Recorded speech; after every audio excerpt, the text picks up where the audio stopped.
नमस्कार, प्रणाम। आप सबको अधिक मास की बहुत बहुत बधाइयाँ और शुभकामनाएं।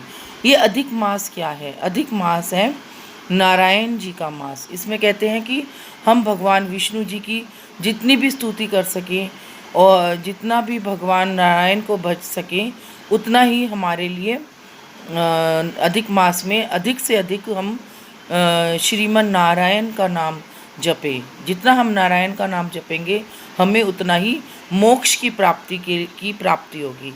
तो अधिक मास क्या है? अधिक मास में हम जितना भी पूजा पाठ करेंगे, धर्म कर्म करेंगे, नित्य कर्म करेंगे और अपने कर्मों को शुद्ध रखेंगे, उतना ही हम भगवान नारायण के करीब जाएंगे। और भगवान नारायण ही हमें मोक्ष की प्राप्ति कराते हैं। भगवान नारायण की शरण में जाने से ही हमें मोक्ष की प्राप्ति होती है। तो आओ, आज से हम अधिक मास का प्रारंभ करते हैं श्रीमन नारायण जी के नाम से। तो भजो श्रीमन नारायण नारायण हरि हरि, भजमन नारायण नारायण हरि हरि।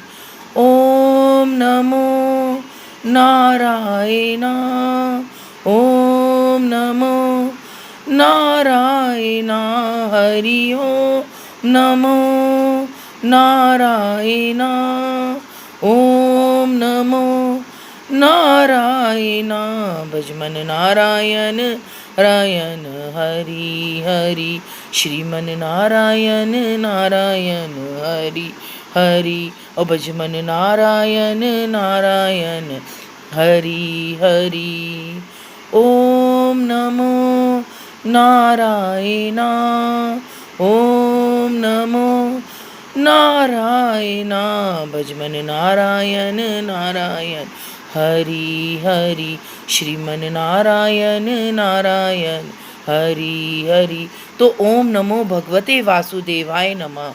तो इन द्वादश मंत्रों का जाप करें, ओम नमो भगवते वासुदेवाय का नाम जपे, तो यही मोक्ष की प्राप्ति हमें दिलाते हैं, यही हमें नारायण के करीब ले जाते हैं। बद्री नारायण कहते हैं ना कि बद्रीनाथ में ही नारायण का वास है। कहते हैं कि बद्रीनाथ धाम से ही पांडव जी बैकुंठ को गए थे। तो पांडव जी का जो स्वर्ग गए थे, तो वो बद्रीनाथ धाम से ही गए थे। तो आज भी हम अपने हृदय में नारायण को, बद्रीनाथ जी को हृदय में वास कराते हैं। आज से हम पूरे 1 महीने नारायण जी को, श्रीमन नारायण जी को, यानी कि बद्रीनाथ जी को, बद्री का आश्रम को ध्यान में रखते हुए अपने हृदय में नारायण की स्तुति करते हैं और भागवत जी का श्रवण करते हैं। कहते हैं कि भागवत जी ही हमारे मोक्ष का दरिया है, मोक्ष का द्वार है। श्रीमद् भागवत जी ही ग्रंथ से ही हमें मोक्ष की प्राप्ति होती है। श्रीमद् भागवत ग्रंथ से ही हमें आत्मा से परमात्मा की प्राप्ति होती है। श्रीमद् भागवत का मूल सार क्या है? श्रीमद् भागवत का मूल तथ्य क्या है? श्रीमद् भागवत का मूल अर्थ क्या है? श्रीमद् भागवत में के चरित्र हैं, उनका वर्णन क्या है? तो श्रीमद् भागवत में क्या है? श्रीमद् भागवत में परमात्मा है। जब भगवान श्री कृष्ण बैकुंठ को जा रहे थे, तो वो अपने आप स्वयं श्रीमद् भागवत में विराज गए और उद्धव जी से कहते हैं कि हे उद्धव, अब मैं बैकुंठ को जा रहा हूँ और मैं श्रीमद् भागवत रूपी ग्रंथ में समा के जा रहा हूँ। जो भी इसको श्रवण करेगा, जो भी इस श्रीमद् भागवत जी का अध्ययन करेगा, वो मुझको ध्याएगा। और किसकी कृपा से? राधा रानी की कृपा से। इसमें श्रीमद् भागवत जी में राधा रानी का कहीं भी वर्णन नहीं है, लेकिन श्रीमद् भागवत जी के ग्रंथ का श्रवण वो ही जीव कर सकता है जिसको राधा रानी की कृपा होती है। बगैर राधा रानी की कृपा से हम श्रीमद् भागवत जी की को श्रवण कर ही नहीं सकते, क्योंकि श्रीमद् भागवत का अध्ययन करने से नहीं, वो हृदय से आती है, श्री राधा के उच्चारण से आती है। श्री राधा ही वेदों का सार है। श्री राधा में ही वेद समाये हैं। जिसे राधा रानी की भक्ति मिल जाती है, तो समझो उसे श्रीमद् भागवत जी की भी कृपा मिलती है। तो श्रीमद् भागवत जी का अध्ययन करने से हमें के श्रवण करने के लिए श्रीमद् भागवत का अध्ययन ही हमें राधा रानी की से का मिलान कराता है। तो राधा रानी की कृपा से ही हम श्रीमद् भागवत की कृपा मिल पाती है। तो श्रीमद् भागवत में राधा रानी ही व्याप्त है, यानी कि शक्ति ने ही भगवान विष्णु को जागृत किया था। शक्ति ने ही भगवान हरि को जागृत किया था। जब भगवान हरि शेष शैया पे थे, भगवान हरि को ये भी नहीं पता था मैं कौन हूँ, कहाँ हूँ, मैं कहाँ से आया हूँ। तो काल शक्ति ने ही भगवान विष्णु को जागृत किया कि हे उठो, अब तुम्हें इस सृष्टि का उद्भव करना है, इस सृष्टि को उत्पन्न करना है। तो भगवान विष्णु के नाभि से कमल से ब्रह्मा जी उत्पन्न हुए। तब ब्रह्मा जी ने अपने चारों तरफ देखा तो जल ही जल देखा।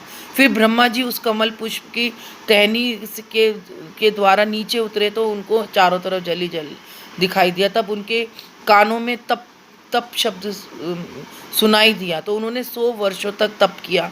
तब ब्रह्मा जी ने अपने तीनों तरफ सर घुमाए तो ब्रह्मा विष्णु महेश हुए। तब शक्ति ने उन्हें प्रेरित किया कि अब तुम्हें सृष्टि की रचना करनी है। तब ब्रह्मा जी ने भगवान नारद जी को श्रीमद् भागवत जी की कथा सुनाई। तो भागवत जी का जो भी अध्ययन करता है और जो भी श्रोता होता है और जो भी वक्ता होता है वो भगवान के द्वारा ही नियुक्त किया जाता है। भगवान ही उसको प्रेरणा देते हैं, भगवान से ही उन्हें शक्ति प्राप्त होती है। तो शक्ति कौन है? हमारी राधा रानी है।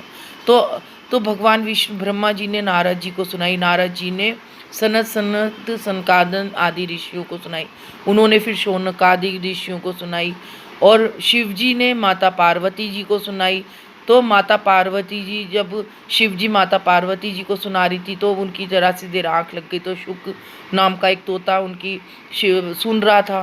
तो तब भगवान शिव जी ने देखा कि शुक तोते के रूप में सुन रहे हैं, तो वो भागे भागे शुक जी के पीछे गए। तो शुक जी अपने माता के गर्भ में चले गए और 100 वर्षों तक वो माता के गर्भ में रहे, क्योंकि अब उन्हें भय हो गया था कि मैं गर्भ से अगर बाहर आ गया तो मैं माया में लिप्त हो जाऊंगा। फिर शुकदेव जी फिर आए, फिर उन्होंने शुकदेव जी ने फिर अपने पुत्र वेद व्यास जी को फिर उन्होंने अपने वेद व्यास जी को सुनाई। तो इस तरह से भागवत जी ग्रंथ का एक उद्धार होता है, भागवत ग्रंथ जी का उद्भव होता है। तो भागवत ग्रंथ जी आज से नहीं है, भागवत ग्रंथ जी तो काल शक्ति की प्रेरणा है, राधा जी की प्रेरणा है, क्योंकि राधा जी काल शक्ति से ही प्रेरणा मिलकर शुकदेव जी ने राजा परीक्षित को सुनाई। तो राजा परीक्षित ही आज इस कलयुग के सबसे पहले श्रोता थे।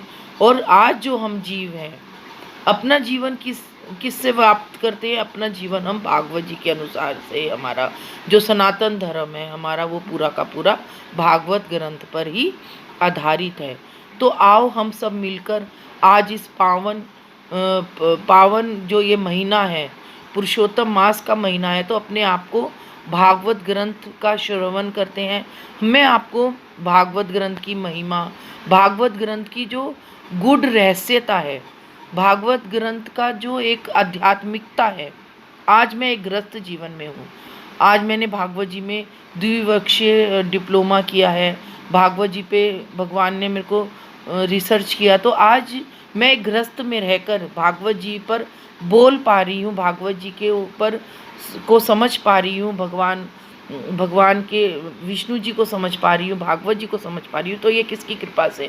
राधा रानी की कृपा से। जब राधा रानी की कृपा हुई तो मैंने भागवत ग्रंथ जी मेरे हृदय में अपने आप उतरी है। मैंने इसका डिप्लोमा तो किया, लेकिन उससे पहले ही मैंने भागवत जी के ऊपर पुस्तक लिखी और भागवत कृष्ण भगवान की लीलाओं पे पुस्तक लिखी। तो ये सब मुझे कहाँ से प्राप्त हुआ? अपने हृदय से।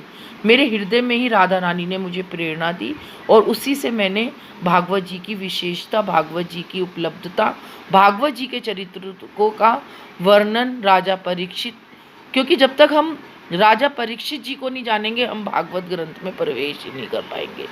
जब तक हम शुकदेव जी को नहीं जानेंगे, जब तक हम वेद व्यास जी को नहीं जानेंगे, तब तक हम भागवत जी का अध्ययन नहीं करे जाएंगे। तो वेद व्यास जी ही शुकदेव जी के रूप में आए थे और वेद व्यास जी ने अपने पुत्र शुकदेव जी को भागवत ग्रंथ को सुनाने के लिए चुना। तो वेद व्यास जी